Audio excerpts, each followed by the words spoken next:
Hello, this is Parvathy Puthumparakkal here. മിക്കവാറും ഞാൻ കോടതിയുടെ അകത്തുള്ള കാര്യങ്ങളൊക്കെയായിരുന്നു നിങ്ങളെ കാണിച്ചുകൊണ്ടിരുന്നത്. ഇന്നാണെങ്കിൽ ഞങ്ങൾ ഈവനിങ് ഓഫീസിൽ നിന്ന് എല്ലാവരും കൂടെ പുറത്ത് പോയിട്ടുണ്ടായിരുന്നേ. പെട്ടെന്ന് എടുത്തൊരു തീരുമാനമായിരുന്നു കേട്ടോ. ഞങ്ങളിങ്ങനെ ഓഫീസിൽ ലഞ്ച് ബ്രേക്ക് എല്ലാം കഴിഞ്ഞ് വരുന്ന സമയത്ത് എല്ലാവരും കൂടെ പറഞ്ഞു എന്തെങ്കിലും നമുക്ക് പുറത്ത് പോകാം. അങ്ങനെയൊക്കെ പ്ലാനിങ് ആയിരുന്നു കേട്ടോ. ഞങ്ങൾ കുറേ ഓപ്ഷൻസ് ഉണ്ടായിരുന്നു, ബീച്ചിൽ പോകാം, ഷോപ്പിങ്ങിന് പോകാമെന്നൊക്കെ. പിന്നെയാണ് ഞങ്ങൾക്ക് ബർഗർ കഴിക്കാൻ തോന്നിയത് കേട്ടോ.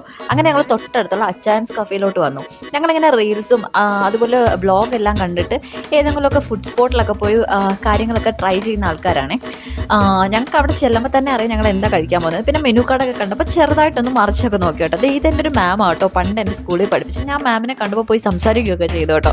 മാമിനെ സന്തോഷമായി, എനിക്കും സന്തോഷമായി. പിന്നെ വന്ന കാര്യമൊക്കെ നടന്നു. നല്ല ബർഗറായിരുന്നു. അതുപോലെ തന്നെ മിൻറ്റ് ലൈമും ഫലൂഡയും എല്ലാം ഞങ്ങൾ കഴിച്ചിട്ടുണ്ടായിരുന്നു കേട്ടോ. ഞങ്ങളാണെങ്കിൽ ഇതുപോലുള്ള ടൈം ഭയങ്കരമായിട്ട് എൻജോയ് ചെയ്യുന്ന ആൾക്കാരാണ്. കൂടുതലും ഞങ്ങൾ ഒഫീഷ്യൽ കാര്യങ്ങളൊക്കെയാണ് പരസ്പരം സംസാരിക്കാറുള്ളത്. ഇങ്ങനെയുള്ള ടൈമിലൊക്കെ കേട്ടോ ഞങ്ങളായിട്ട് മാറുന്നത്. അത് ഞങ്ങൾക്ക് എല്ലാവർക്കും ഭയങ്കര ഇഷ്ടം കേട്ടോ. അപ്പോൾ ഇന്നത്തെ വ്ളോഗ് അത്രേ ഉള്ളൂ. This is bye from Parvathi.